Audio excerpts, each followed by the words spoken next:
Entregué toda mi vida a mi hijo, trabajando en 3, a veces hasta 4 empleos a la vez, solo para saldar las deudas que dejó mi marido, para que mi muchacho pudiera ir a la universidad, para apoyar su carrera cuando apenas estaba comenzando. Ahora ya no me queda nada que realmente sea mío, salvo unas articulaciones desgastadas y un cuerpo cansado que ya no responde como antes. Todo lo que siempre quise fue un techo sobre mi cabeza y un poco de cariño, un poco de respeto del hijo, por el que lo sacrifiqué todo. ¿Acaso eso está mal? Es pedir demasiado. Si no fuera por el tesoro que dejó mi esposo, probablemente tendría que seguir trabajando hasta el último de mis días, tal vez morir en la calle sin que a nadie le importara. Estaba parada frente al fregadero, con las manos metidas en una palangana de agua tibia, tallando por tercera vez el mismo plato cascado. Me dolían los dedos, no por la edad, sino por algo más pesado, una angustia que se me pegaba al cuerpo como si fuera otra piel. Desde el comedor sus voces volvieron a sonar. «Mamá ya firmó los papeles», dijo Álvaro, esta vez más alto. «No es como si estuvieras haciendo algo con esta casa». Jimena añadió: «Es por el bien de todos, Dolores. No podemos seguir tirando dinero en una casa que se está cayendo a pedazos. ¿No estás ayudando con los gastos, o sí?» Sus palabras me llegaron como fragmentos de vidrio. Me sequé las manos despacio y me giré hacia el comedor. Los papeles ya estaban sobre la mesa, justo al lado del bolígrafo que Álvaro había dejado como si fuera un arma. «Me llamo Dolores Márquez. Tengo 60 años. He sido viuda desde hace casi 40 años. Esta casa, la colonial blanca que cruje, con hiedra ahorcando los ladrillos, alguna vez fue de Julián y mía. Mi difunto esposo construyó este lugar con más esperanza que dinero, y cada rincón guarda su huella. Cuando él murió, la mitad pasó legalmente a Álvaro, nuestro único hijo. La otra mitad, bueno, sigo aferrada a ella, para bien o para mal. Ahora quieren venderla, venderme, venderlo a él. Solo necesito tiempo para pensar», susurré apenas audible. «Pensar». «Has tenido semanas para pensar», soltó Álvaro. «Vamos, mamá, no hagas esto más difícil de lo que ya es». Jimena apoyó los codos sobre la mesa y me miró como si fuera un perro callejero. «¿Sabes? Hay casas de retiro muy buenas por aquí cerca. Algunas tienen actividades en grupo. Con suerte hasta podrías hacer amigas. Casa de retiro». Sentí que se me iba la sangre del rostro. Esa palabra pesaba más que la hipoteca que nunca terminamos de pagar. Significaba exilio. Significaba no despertar con la risa de Mateo abajo, o no escuchar el viejo reloj del pasillo marcando otra mañana. Significaba ser olvidada, empacada y guardada como los libros que Jimena siempre amenaza con tirar. Justo la semana pasada estaba limpiando la sala y levantó mi copia maltrecha de Matar a un ruiseñor. «¿De verdad necesitamos todas estas cosas polvorientas?», preguntó sin esperar respuesta. «Solo están ocupando espacio». No respondí entonces. Casi nunca lo hago. Mantener la paz se volvió mi estrategia de supervivencia desde que Julián murió. Una parte duelo, otra costumbre, 3 partes miedo a que me echen, porque no tengo a dónde ir, no tengo ahorros, ni trabajo.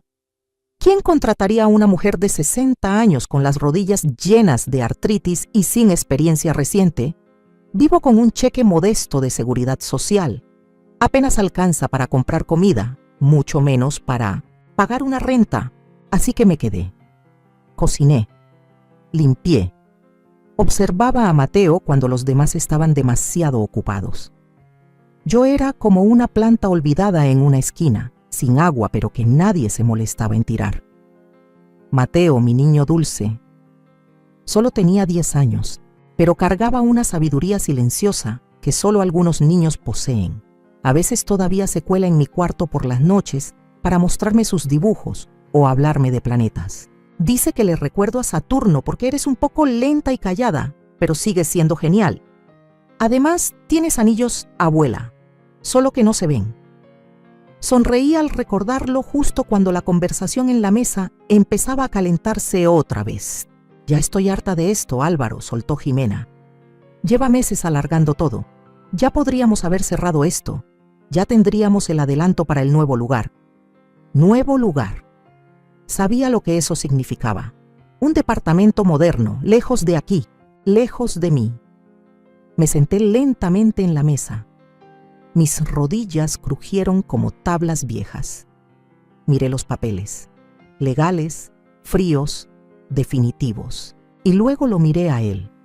Sus ojos, entrecerrados por la impaciencia, ya no había calidez, solo cálculo. ¿Por qué haces esto?, pregunté. Mi voz sonó más firme de lo que esperaba. Álvaro soltó un suspiro brusco. Porque, mamá, no podemos cargarte para siempre. Tenemos nuestras vidas. Jimena y yo trabajamos todo el día y al llegar a casa encontramos esto. Ni siquiera intentas ayudarnos, solo existes. Me estremecí. Existir, como un ruido de fondo, como polvo. Afuera un claxon sonó. En el barrio la gente estaba afuera, regando sus jardines, paseando a sus perros. La semana pasada en el mercado local, me topé con la señora Feldman, una vecina de antes. Me miró de arriba abajo. Mi suéter deslavado, los cupones de descuento, los zapatos desgastados. Forzó una sonrisa apretada. Todavía aguantando, dijo. Y por lo bajo, pobrecita. Hasta los desconocidos lo notaban. Era una mujer que ya no servía para nada. Las paredes de esta casa aún susurraban con la voz de Julián. El pasillo crujía, justo donde él se detenía antes de irse al trabajo. Su escritorio en el estudio seguía cubierto de polvo, intacto desde el día en que murió. Ellos veían esta casa como una carga. Yo la veía como un recuerdo de amor, de juventud, de risas, de él. No estoy lista para firmar, dije en voz baja. Jimena puso los ojos en blanco. ¿Qué esperas, un milagro? No un milagro, tal vez solo una razón. Algo, lo que sea. Voy a hacer té, dije al levantarme. Era la única salida que tenía. En la cocina, me aferré al borde del mostrador mientras las manos me temblaban. No le temía a la muerte. Me asustaba desaparecer, despertar un día en una habitación blanca rodeada de extraños que me dijeran señora en vez de mamá. Temía que, poco a poco, partes de mí se borraran hasta no quedar más que una carga por firmar y desechar. ¿Estaba siendo egoísta? Esa pregunta me siguió incluso después de salir de la cocina. Me perseguía como una sombra culpable tras cada paso sobre estas maderas viejas. La repetí una y otra vez al pasar frente al espejo del pasillo sin atreverme a mirarme. Le había entregado mi vida entera a mi hijo, mi cuerpo, mi tiempo, mi salud, cada pizca de energía que me quedó tras la muerte de Julián. Y lo único que alguna vez esperé a cambio fue que algún día me mirara como lo hacía Julián, con gratitud, quizás hasta con orgullo. Pero me había convertido en algo que él solo quería firmar y dejar atrás. De verdad era tanto pedir que me recordaran, que me cuidaran. Me dejé caer al borde de la cama, dejando que mis pensamientos me arrastraran como una marea hacia atrás en el tiempo, de vuelta cuando era otra persona. Antes de ser Dolores Márquez, fui Dolores Luis Ellison. Enseñaba tercero de primaria en un aula tranquila bañada por el sol, con olor a gis y libros viejos. No era extraordinaria, pero sí confiable. Tenía un salario fijo, un departamento pequeño con pintura descascarada y el sueño de conocer París algún día. Luego llegó Julián. Entró en mi vida como una tormenta de verano, encantador, ambicioso, impredecible. Se dedicaba a importar y vender antigüedades raras, siempre hablando de bustos de mármol de Roma o cerámicas egipcias como si fueran sus vecinos. Había una energía en él que no podía resistir. Cuando amaba, creía. Y cuando creía en algo, tú también creías. Nos casamos en menos de un año. Mis padres eran cautelosos, pero yo era joven. Él me hacía sentir que el mundo era nuestro, para conquistarlo. Cuando nos mudamos a esta casa, ni siquiera tenía plomería decente. Pero Julián la construyó habitación por habitación, con manos ásperas y ojos llenos de esperanza. No teníamos mucho, pero había risas, música, cenas tranquilas bajo luces colgantes en el patio. Y cuando nació Álvaro, Julián lloró. Nunca lo había visto llorar. Aquellos fueron los años dorados. Le iba bien, vendía a coleccionistas, museos, compradores privados. Viajaba mucho, traía recuerdos y anécdotas. Y aunque yo seguía enseñando, insistió en que redujera mi jornada para enfocarme en criar a nuestro hijo. Luego vino el trato. Julián dijo que cambiaría nuestras vidas, que era una oportunidad única, artefactos de una colección recién descubierta en Europa del Este. Solo un último gran golpe, Sandy, me dijo. Luego nos retiramos temprano, viajamos como siempre soñamos, y yo siempre le creí. Pero ese trato involucraba a Esteban Vargas. Nunca me cayó bien Esteban. Tenía una sonrisa que no tocaba sus ojos y una manera de hablar que hacía que hasta los halagos sonaran como amenazas. Pero Julián insistía en que solo era directo. Él conoce gente, decía. Abrió puertas que yo no puedo. Discutían mucho al final. Recuerdo una noche, unas semanas antes del accidente. Julián llegó tarde, con el rostro pálido y las manos temblando. ¿Qué pasó?, le pregunté. Se sirvió un trago y se lo bebió de un solo golpe, murmurando. Esteban está metido hasta el cuello. Está pidiendo préstamos usando el trato como aval. Esto no está limpio. Entonces salte de ahí, le dije con el miedo ya instalado en el cuerpo. No puedo, no ahora. Esa misma noche volvió a salir. Dijo que tenía que arreglar las cosas. Fue la última vez que lo vi con vida. La policía dijo que fue un accidente de auto, falla en los frenos, una tragedia, nada más. Pero yo siempre supe que había algo raro. Julián era muy cuidadoso con su carro. Esa noche no había bebido, ni siquiera me dijo a dónde iba. Igual, acepté la historia. No tenía fuerzas para pelearla. No cuando las cuentas empezaron a llegar como olas que no paran. El negocio se vino abajo. Esteban desapareció. Todos los bienes estaban congelados o ya se habían esfumado. Me quedé con una casa imposible de sostener. Muertes que no podía explicar y un hijo que cada día se parecía más a su padre. Intenté volver a dar clases, pero ya no era la misma. El dolor te vuelve lenta. El mundo suena más fuerte. Las voces de los niños, que antes eran música, ahora me desgarraban por dentro. Trabajaba turnos nocturnos en una gasolinera. Limpiaba medio tiempo en el diner del barrio. Cuidaba niños los fines de semana solo para alcanzar para el súper y la colegiatura de Álvaro. Hasta que un día el director me llamó aparte. Dolores, ya no eres tú. Los niños necesitan más estabilidad. Y con eso perdí el último pedazo de mí que todavía se sostenía. No culpaba a Álvaro por portarse mal. Solo era un niño. Empezó a faltar a clases, a pelearse. Traté de imponer disciplina, pero cada vez que le alzaba la voz, veía a Julián en sus ojos y me deshacía. Le di más de lo que debía. Necesitaba amor. Traté de darle todo lo que tenía, pero en algún punto ya no podía ni mirarme sin soltar un suspiro. La madre de Julián lo empeoró todo. Siempre decía que yo no estaba a la altura, que una maestra con sueños no debía aspirar a más. Una vez, después de una cena de Día de Acción de Gracias, me susurró entre dientes: «Debiste casarte con un bibliotecario». No fue al funeral de Julián. Mandó una tarjeta con un cheque que rebotó. 16 años. Ese es el tiempo que llevo siendo invisible. Me levanté y caminé por el pasillo, dejando que mis dedos acariciaran el papel tapiz gastado. Todo en muy lentecientes. Esa habitación del fondo aún olía a él. Libros, loción, cedro. Nunca dejé que vaciaran su estudio.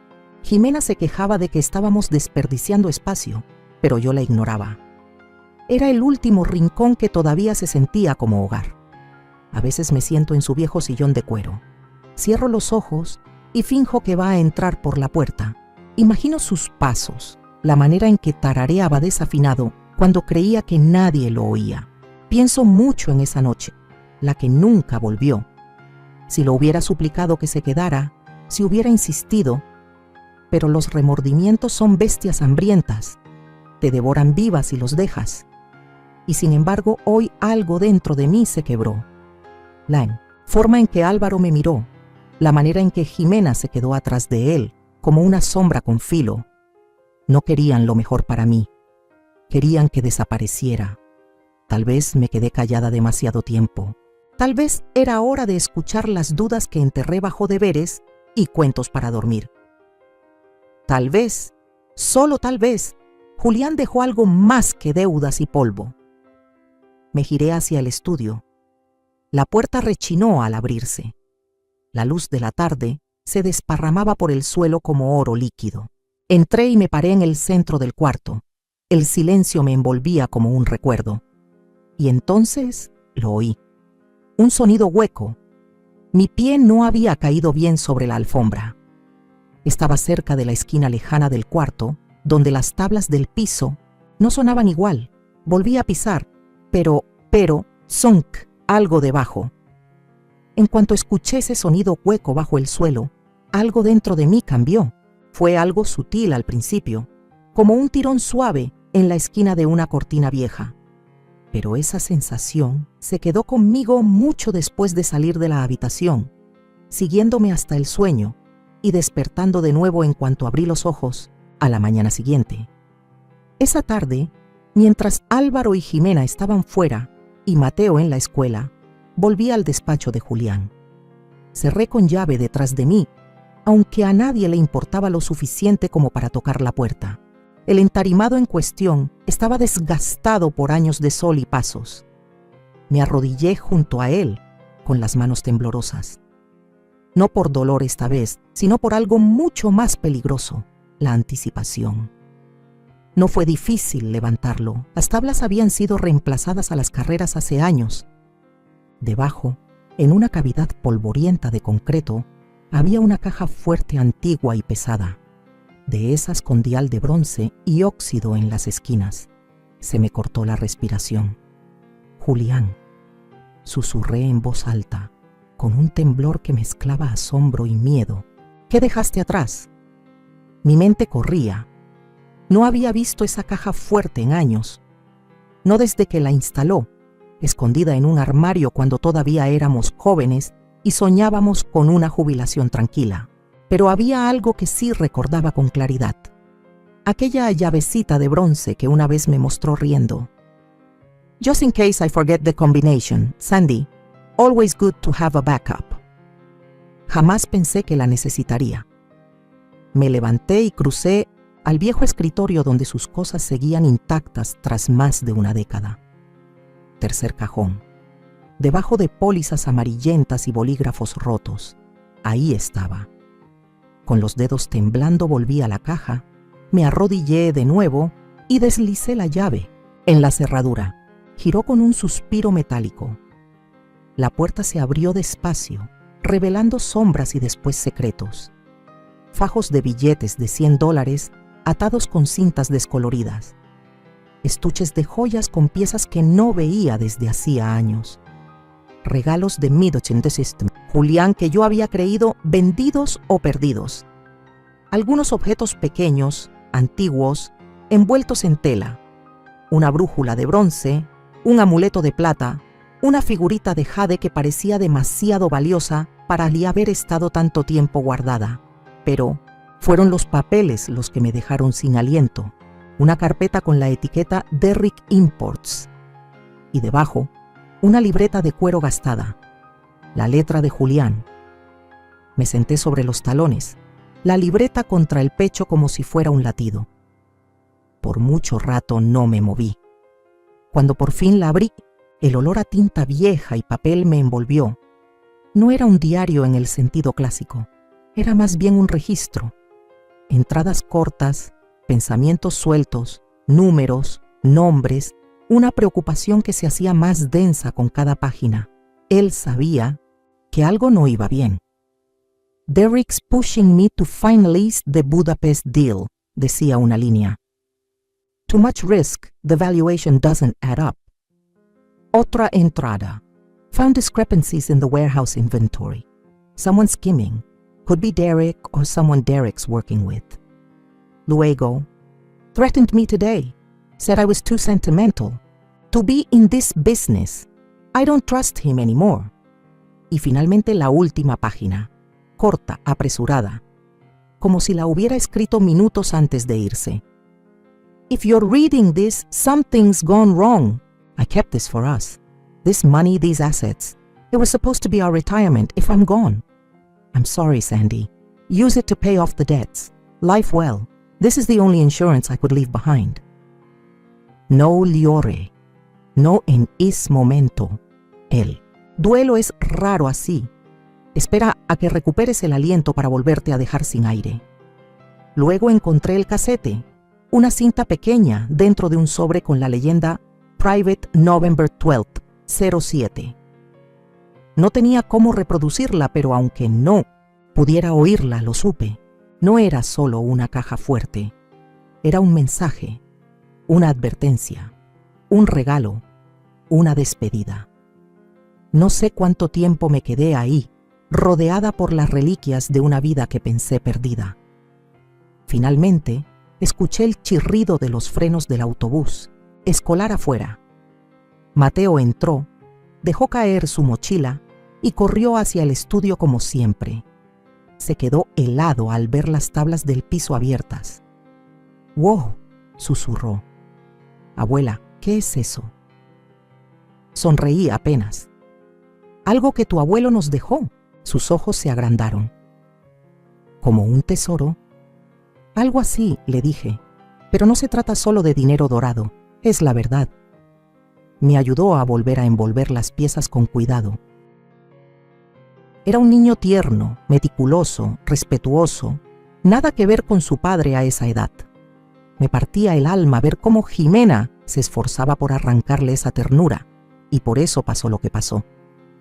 Esa noche, después de cenar, Jimena vio el rastro de Demozetsim, polvo en el despacho, y ató cabos. Mateo había estado involucrado. Estalló.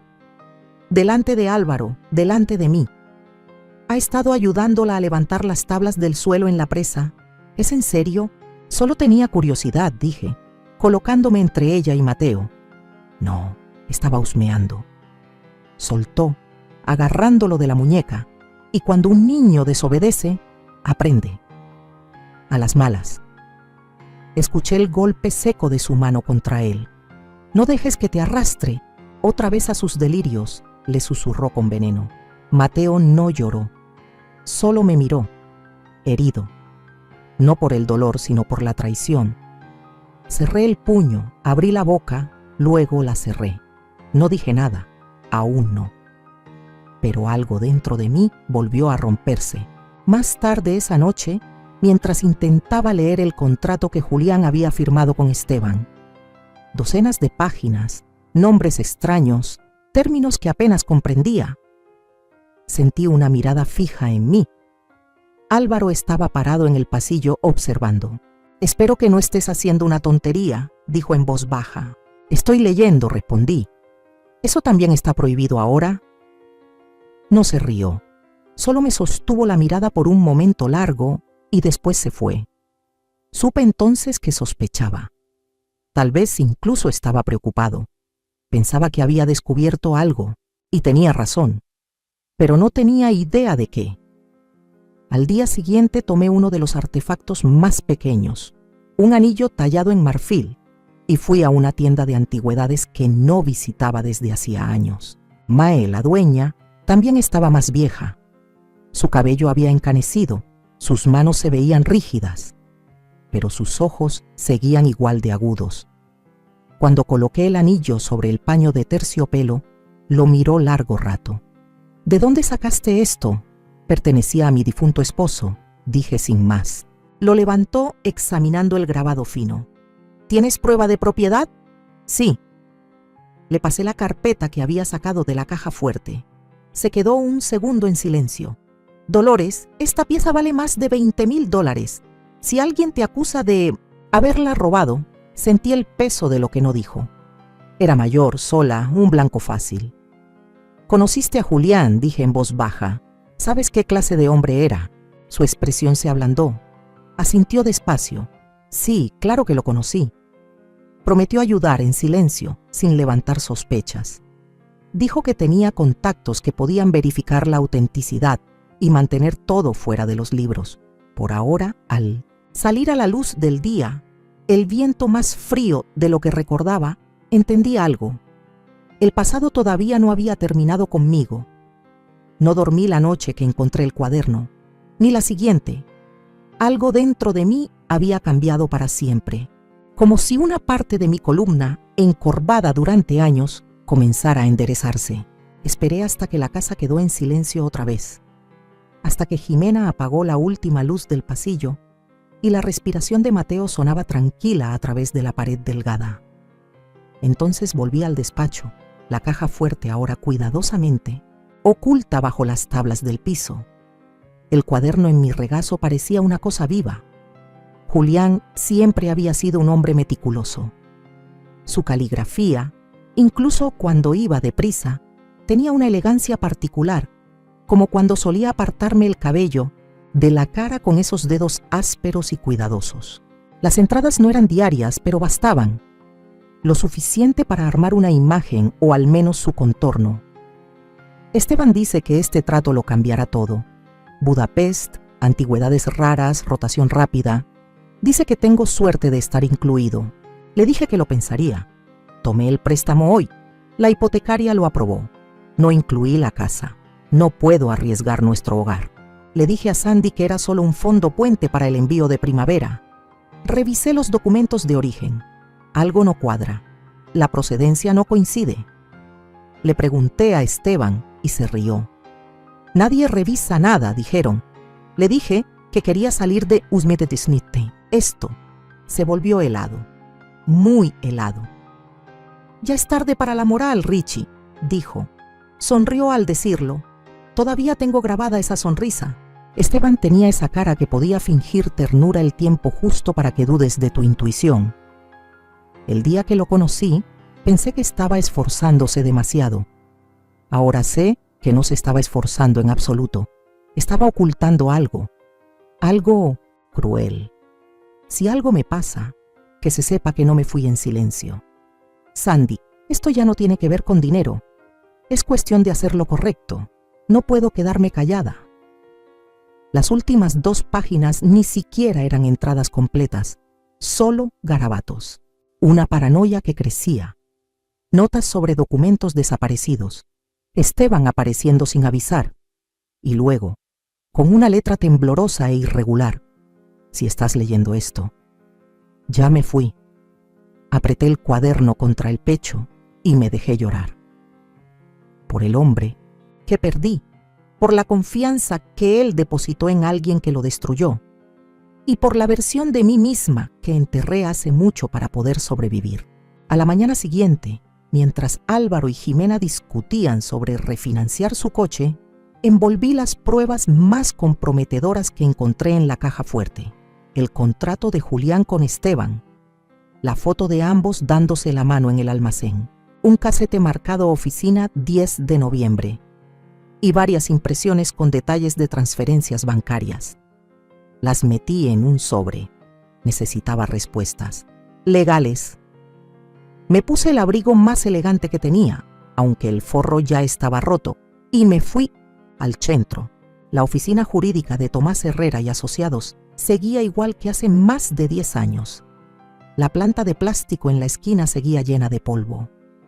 La recepcionista, más joven de lo que esperaba, me miró con una mezcla de educación y desconcierto. «Vengo a ver al señor Herrera», dije.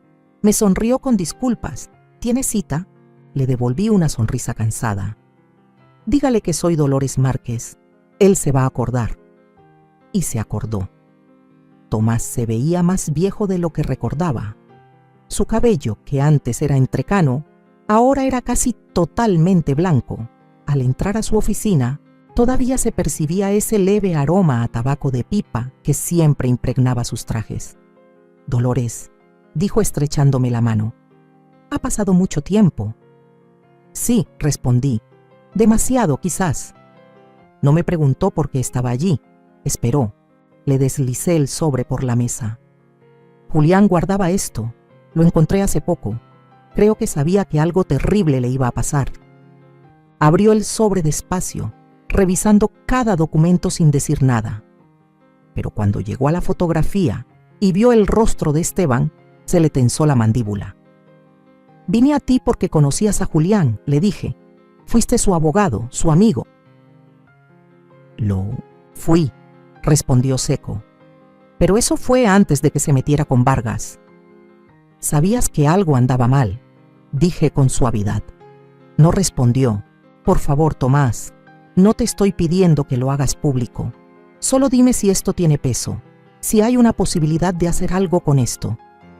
Suspiró y entrelazó las manos. Siempre pensé que Julián era ingenuo, creía demasiado en la gente. Y sí, sospechaba que los negocios de Esteban no eran limpios, pero Julián no quiso escuchar. Hasta que fue demasiado tarde. Quise gritar, pero en lugar de eso cerré los ojos. «¿Entonces lo dejaste morir incomprendido?» «Yo no lo maté», dijo Tomás seco. «Pero tampoco voy a desenterrar un cadáver, para perder mi licencia ahora». Salí de su oficina con más frío del que traía al entrar, como si el silencio se hubiera vuelto contagioso entre los hombres que alguna vez se llamaron amigos de Julián. Afuera, el viento soplaba con más fuerza. Ese invierno llegó temprano ese año, mordiéndome a través del abrigo, cortando la piel.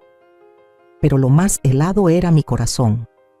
Esa noche saqué del escondite el peine de marfil, uno que Julián decía había sido tallado en Italia, más antiguo que nuestro país, y volví a visitar a Ofelia en la tienda de antigüedades.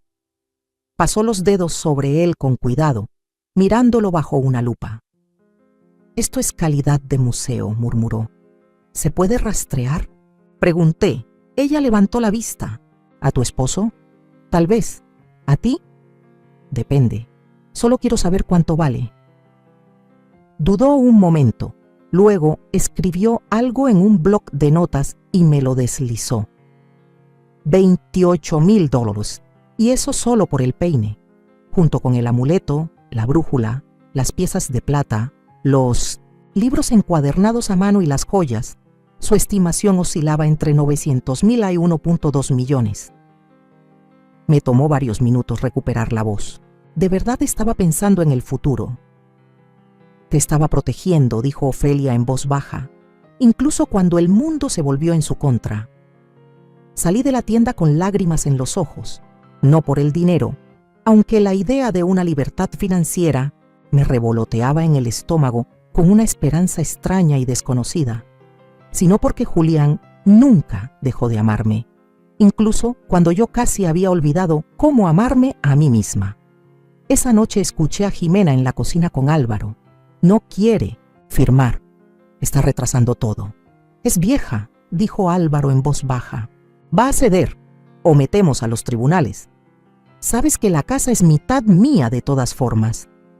Tal vez deberíamos hacerla sentir lo suficientemente incómoda como para que se quiera ir». Se me cortó la respiración. Me alejé antes de oír más. Si me quedaba, quizá habría dicho algo de lo que después me arrepentiría. En cambio, subí, cerré la puerta de mi habitación y me senté en el suelo con la libreta de Julián abierta frente a mí.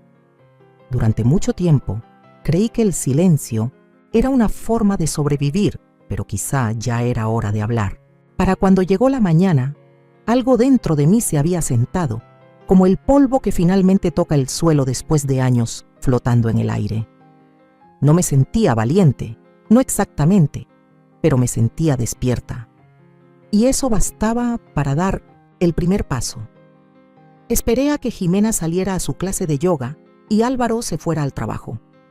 Mateo aún estaba en la escuela. Me puse mi viejo abrigo gris, ese con botones que ya no combinaban, y caminé las 8 cuadras hasta la oficina del sheriff. El sheriff Wilkins, su nombre real es Harold, pero nadie lo llama así. Lucía casi igual que en la secundaria, solo con más panza y más lento al levantarse. Compartimos una amistad tranquila alguna vez, en los tiempos antes de que Julián llenara cada rincón de mi vida. Me reconoció en cuanto crucé la puerta. Dolores, dijo levantándose detrás de su escritorio desordenado. Vaya, no lo puedo creer. No estoy segura de que sea necesario, respondí con una leve sonrisa. Se rió. ¿Qué te trae por aquí? No pareces del tipo que cruza la calle sin mirar. Saqué el sobre de mi bolsa, las copias de las páginas de la libreta de Julián, la foto y, lo más importante, el casete. Lo coloqué con cuidado sobre su escritorio. Creo que ya es hora de que alguien vuelva a revisar lo que realmente pasó con mi esposo. Su rostro se volvió serio de inmediato. Tomó los documentos, hojeó las primeras páginas, luego me miró de nuevo, ahora más lento. Estas son acusaciones graves, dijo. ¿Crees que asesinaron a Julián? Dudé. Todavía me costaba decirlo en voz alta, pero asentí. Creo que descubrió algo ilegal. Creo que Esteban Vargas lo silenció antes de que pudiera acudir a las autoridades. Y creo que he tenido demasiado miedo para enfrentar esa verdad hasta ahora. Se recargó en su silla. El cuero crujió debajo de él. El informe del accidente en su momento estaba limpio, pero si este audio tiene lo que yo creo que tiene, puede que no lo esté. No lo hemos escuchado, dije. No tengo reproductor de casetes, yo sí. Abrió un cajón y sacó una grabadora que parecía no haber sido usada desde principios de los 2000. Metió el casete y presionó play. La voz que salió era la de Julián. Clara, directa y nerviosa. No puedo seguir fingiendo que esto es legítimo. Estos artefactos no tienen la documentación adecuada, Esteban. Y ahora estás hablando de moverlos por canales sin licencia. Eso no solo es poco ético, es ilegal. La voz de Esteban, baja y con un tono casi burlón. ¿Tú crees que a esos donadores de museos les importa de dónde vienen las piezas? Solo quieren placas con sus nombres y un poco de prestigio. Despierta, Julián. Ahora estás en el mundo real. Wilkins pausó la grabación. No dijo nada durante un largo momento. Bueno, dijo al fin. Sabía perfectamente en lo que se estaba metiendo. ¿Eso basta?, pregunté. ¿Para reabrir algo? Se frotó la mandíbula. No basta para probar que hubo algo turbio, pero sí para revisar los negocios de nuevo. En cuanto empiece a escarbar en los tratos de antigüedades de Esteban, la presión podría hacer que algo salga a la luz. Si hay huellas, las encontraremos. Exhalé lentamente, sin darme cuenta de que estaba conteniendo el aire. Eso era todo lo que necesitaba saber. Miró de nuevo la foto. Él te dejó todo esto, ¿no? ¿Para protegerte? Sí, susurré. Y pienso protegerlo también, incluso ahora. Cuando me levanté para irme, Wilkins me tocó el brazo con suavidad. Siempre. Te admiré, Dolores. Incluso cuando tú no lo notabas. En ese gesto había calidez, amabilidad, no romance. Y por un instante me permití sentirme agradecida por ello.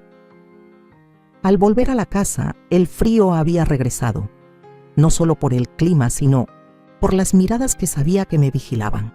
Álvaro había instalado una pequeña cámara en una esquina de mi habitación. La encontré por casualidad, escondida en una planta de mentira cerca del librero. Esta vez, el corazón no se me aceleró.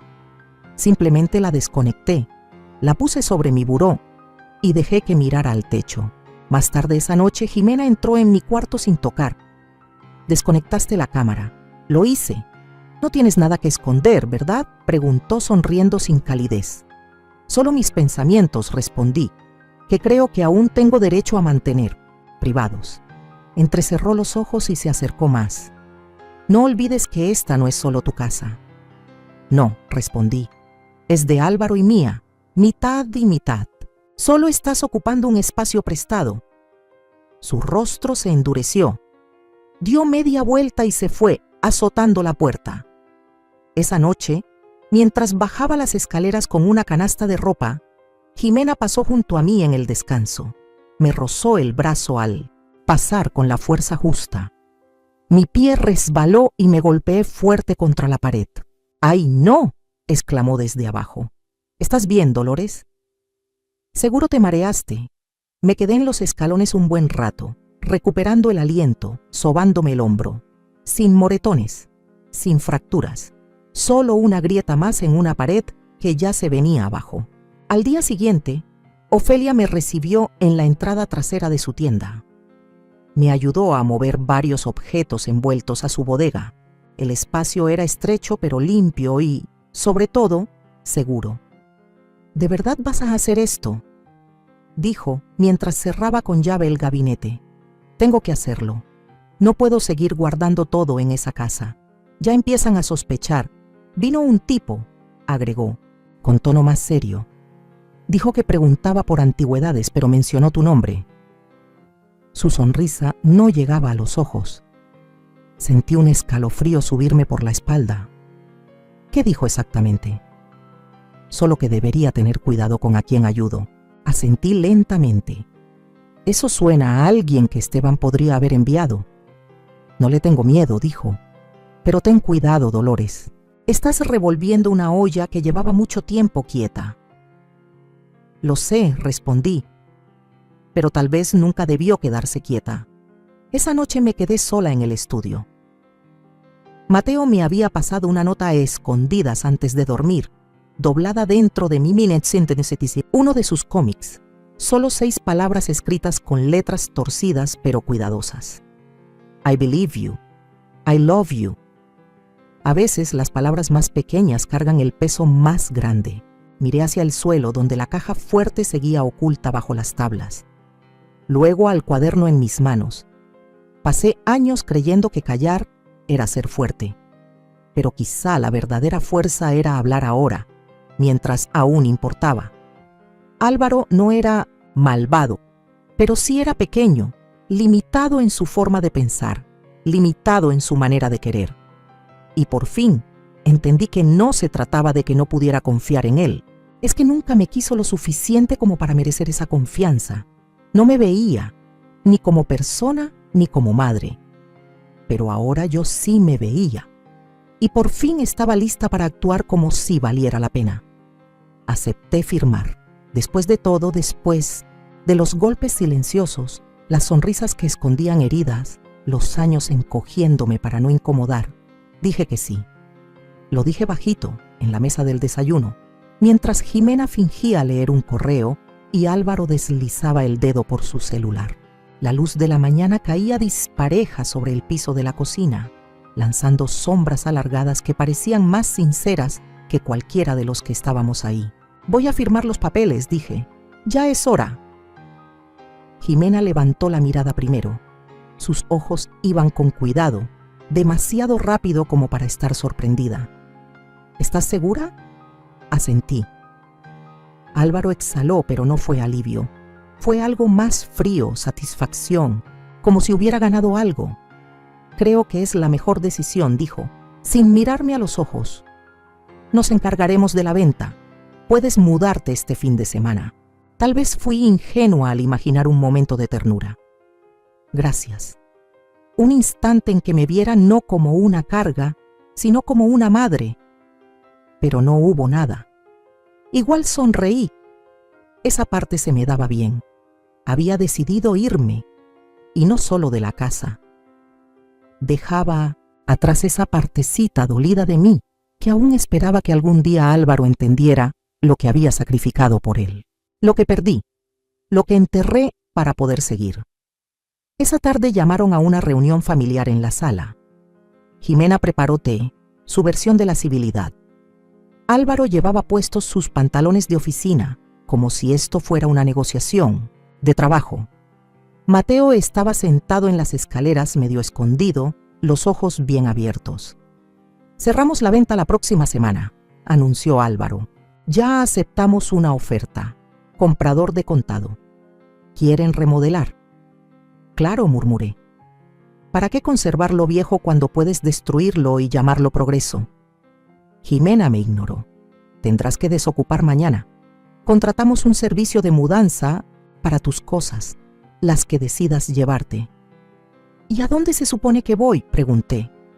Un departamentito amueblado en el centro, respondió demasiado rápido. Mes a mes. ¿Será suficiente? Suficiente. Repetí la palabra. Me observaron firmar los documentos de transferencia como halcones sobre un animal herido. Y cuando el último trazo de mi pluma completó la última página, cerré la carpeta con cuidado y me puse de pie. Empacaré esta noche. Jimena parpadeó. ¿Esta noche? Pensé que querías hacer esto rápido. Vaciló. Sí, claro. Álvaro no dijo nada. Miraba los papeles como si fueran lingotes de oro. Esa noche no lloré, tampoco sentí victoria. Solo me sentí vacía. Pero era una clase de vacío distinta a la que había sentido antes. No era el vacío que deja una pérdida, sino el que llega cuando al fin te liberas. Como soltar el aire después de años aguantando la respiración. Un vacío que despeja el alma para que algo mejor pueda llegar. No me ayudaron a empacar. Tampoco lo esperaba. Al amanecer, 2 maletas ya estaban junto a la puerta. Mis recuerdos se habían guardado semanas antes. En el cuarto de almacenamiento de Ofelia, en los rincones de mi libreta, en las palabras que solté en la oficina del sheriff Wilkins. Me fui sin despedirme. Nadie me despidió. El departamento era pequeño, pero era mío. Una sola habitación con una cocineta y una ventana angosta que daba a un callejón de ladrillo. Ahí había una calma que no sentía desde hacía años. No era soledad, era paz. La primera noche preparé té y me senté junto a la ventana, viendo caer la nieve. Por un largo rato solo escuché el silencio. La semana siguiente me reuní de nuevo con Wilkins. Esta vez no llevaba uniforme, solo un abrigo grueso y una bufanda de estambre que parecía hecha a mano. Nos sentamos frente a frente en la cafetería del barrio. De esas con sillones de vinil agrietado y meseras que recuerdan tu nombre. Lo tenemos, dijo simplemente. Esteban Vargas, violaciones aduanales, posesión ilegal de antigüedades protegidas, fraude electrónico. Los federales llevaban años armando el caso. Tu grabación ayudó. ¿Y Julián?, pregunté con la voz atorada. Wilkins asintió despacio. Los detalles de su muerte están bajo revisión. Ya hay suficiente para abrir una investigación sobre si hubo manipulación del vehículo. El informe original, digamos que fue apresurado. Puede que alguien haya influido. Un juez involucrado en ese entonces también está bajo revisión interna. Miré mis manos. Últimamente se veían más viejas, más parecidas a las de mi madre de lo que recordaba. ¿Entonces hay posibilidad de que la verdad salga a la luz?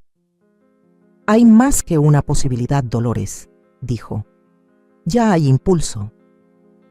Asentí, en silencio, con lágrimas calentándome las esquinas de los ojos. Él añadió con suavidad. Hiciste lo correcto. Yo había hecho lo difícil. A veces eso es lo único que podemos esperar. Una semana después, la noticia estalló. Empresario local arrestado en operativo federal, red de contrabando de antigüedades expuesta. Nuevas preguntas surgen sobre accidente fatal en 2007. El silencio de una viuda podría revelar la verdad. Álvaro no llamó, pero Jimena sí. Brevemente, su voz era tensa.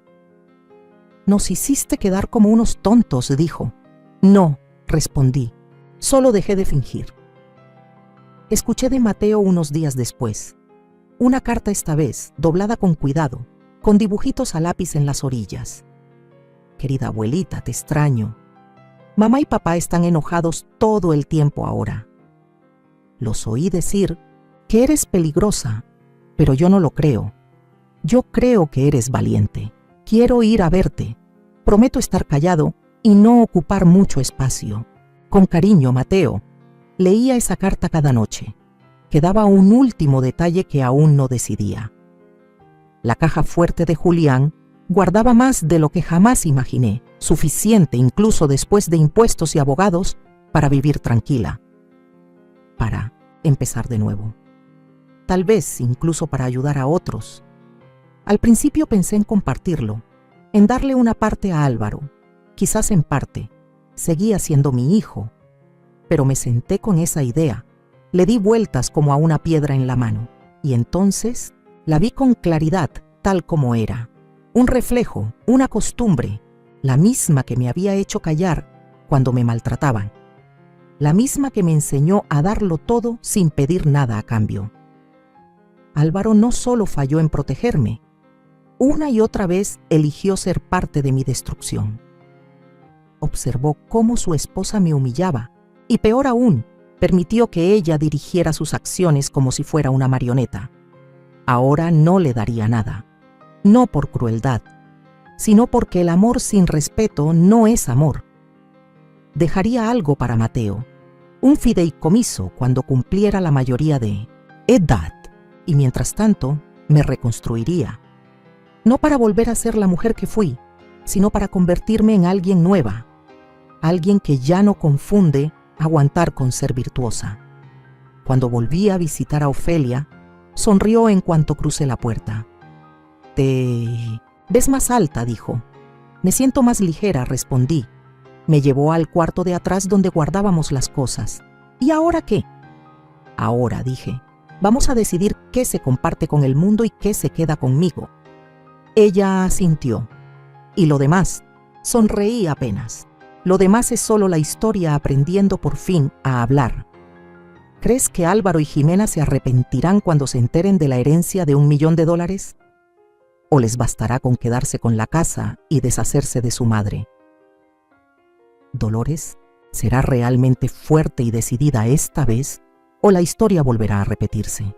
Después de aquella visita a Ofelia, regresé al departamento con el corazón latiendo distinto, no más rápido, no más lento, solo distinto, como si por fin llevara el ritmo de mi propia vida. Me senté junto a la ventana, el té entre las manos, y observé el callejón. Las luces parpadeaban en la distancia. Una pareja discutía en voz baja cerca de los contenedores. Una anciana cruzaba arrastrando una bolsa con ruedas, y yo por primera vez en mucho tiempo no me sentí invisible. Sentí que era parte del mundo, aunque fuera en un rincón olvidado del mapa. Al día siguiente, fui a la oficina del notario. Quería asegurarme de que el fideicomiso para Mateo quedara perfectamente establecido. No iba a cometer el error de dejar nada sin amarrar. El dinero no era todo, pero podía ser un escudo.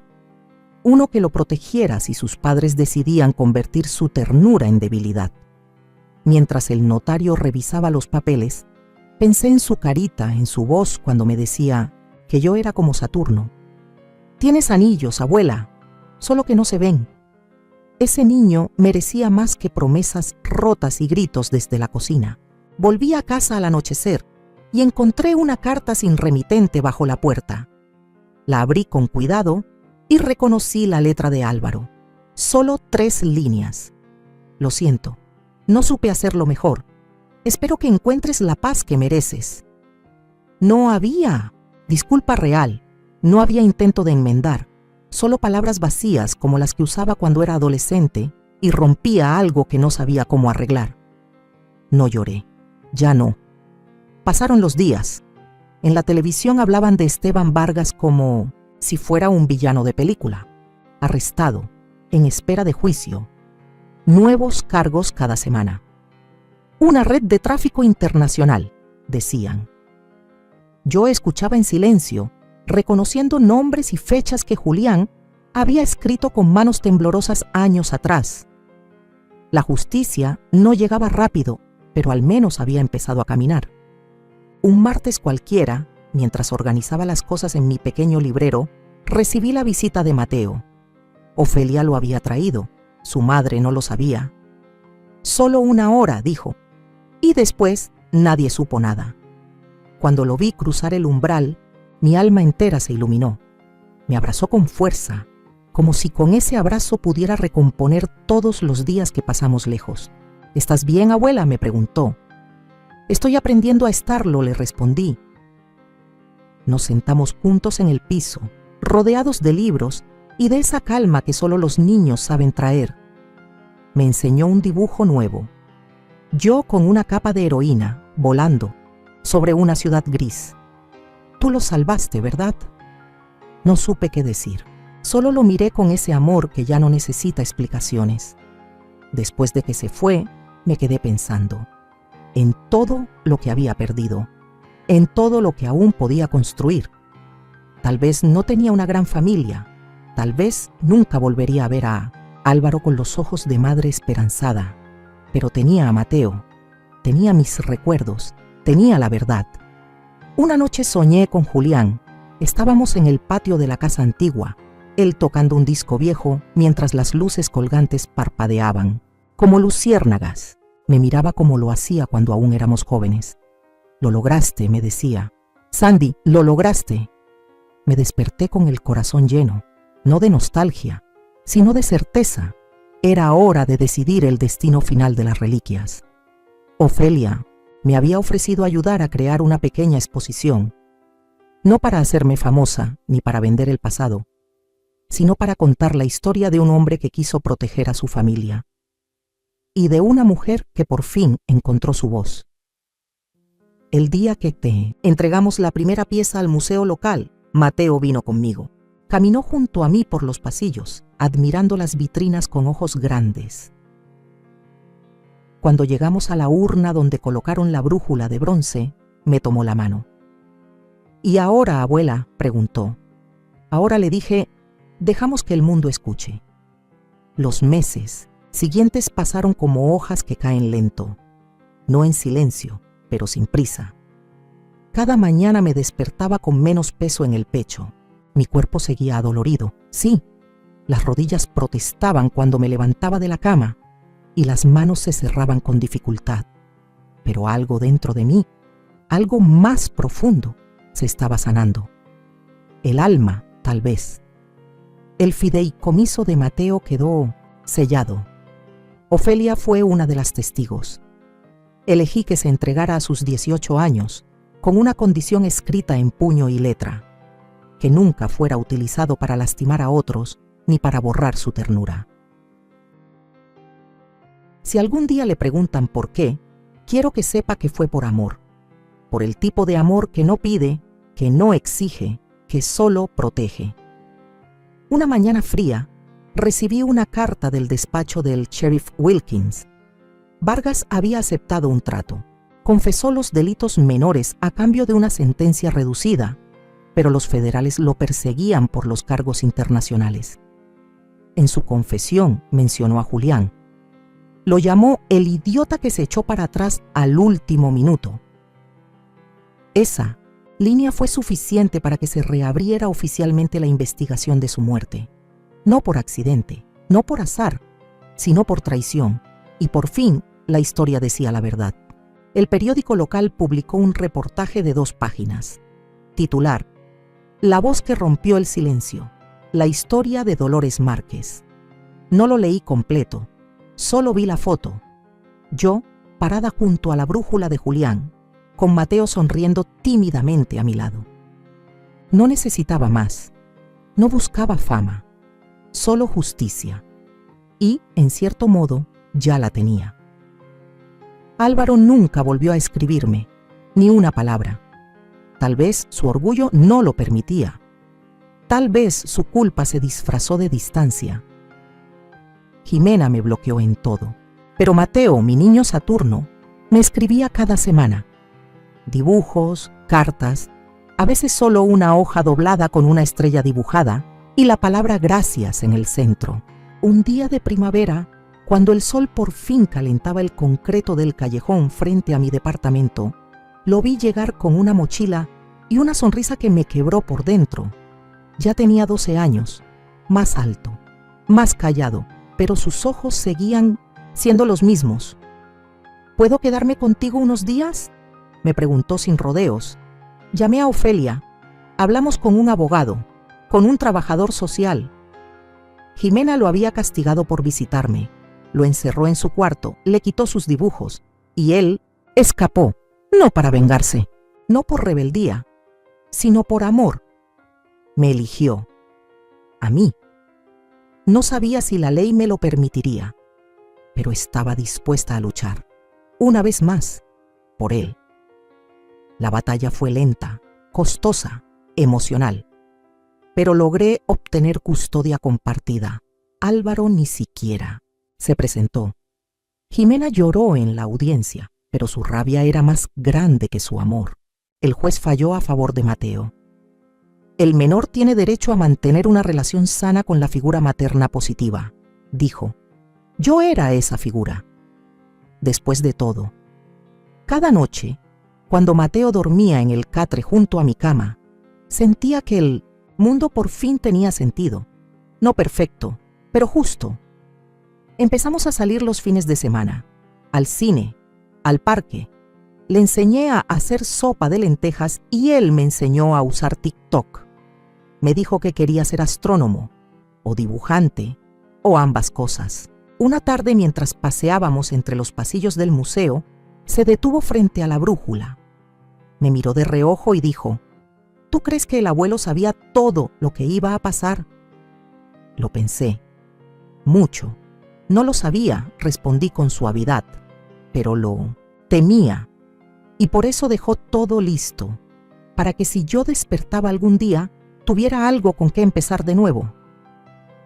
Mateo asintió, en silencio, como si lo entendiera todo.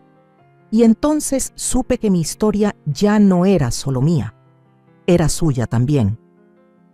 Que al final de todo, la verdad no me salvó por completo, pero me permitió salvar algo mucho más importante, a él. Aguantar no siempre es un acto de valentía, a veces es solo una forma de olvidar quién eres. Yo confundí el silencio con la paz, la entrega con el deber y el amor con la deuda. Pasé años creyendo que, si daba suficiente, si aguantaba lo suficiente, al final alguien voltearía a verme y diría, gracias por quedarte, por sostenerlo todo. Pero esa mirada nunca llegó. Y cuando lo entendí, tuve que aprender a mirarme con ternura yo misma. Mi historia no es única. Hay muchas Dolores allá afuera, mujeres que se hicieron pequeñas para que otros pudieran crecer, que entregaron todo sin dejarse nada. Y lo que quiero decirles desde lo más profundo de lo que ahora soy es esto: no es tarde. Nunca es tarde para despertar, para levantarte, para volver a escribir tu historia, incluso si tiemblan las manos. Incluso si nadie aplaude. No lo hice para vengarme, lo hice para no desaparecer, para que mi nieto supiera que se puede ser fuerte sin ser cruel y valiente sin ser ruidoso, que defender tu lugar en el mundo no te convierte en egoísta, sino en humana. Si esta historia llegó hasta ti, no pido que me aplaudas, solo que pienses en tu madre, en tu abuela, en esa mujer callada que tal vez siempre estuvo ahí, en la sombra, cuidando sin pedir nada. Pregúntale qué sueña, escúchala. Tal vez así, entre todos, empezamos a curar generaciones enteras de silencios heredados. Y si algo en lo que leíste te hizo pensar, te hizo recordar, te tocó aunque fuera un rincón del alma, cuéntamelo. Estoy lista para escuchar, porque después de todo, las historias no terminan cuando se escribe la última línea. Terminan cuando alguien más las toma entre sus manos y se atreve a responder. ¿Te pasó algo parecido? ¿Te reconociste en algún fragmento? ¿Qué habrías hecho tú en mi lugar? Te leo.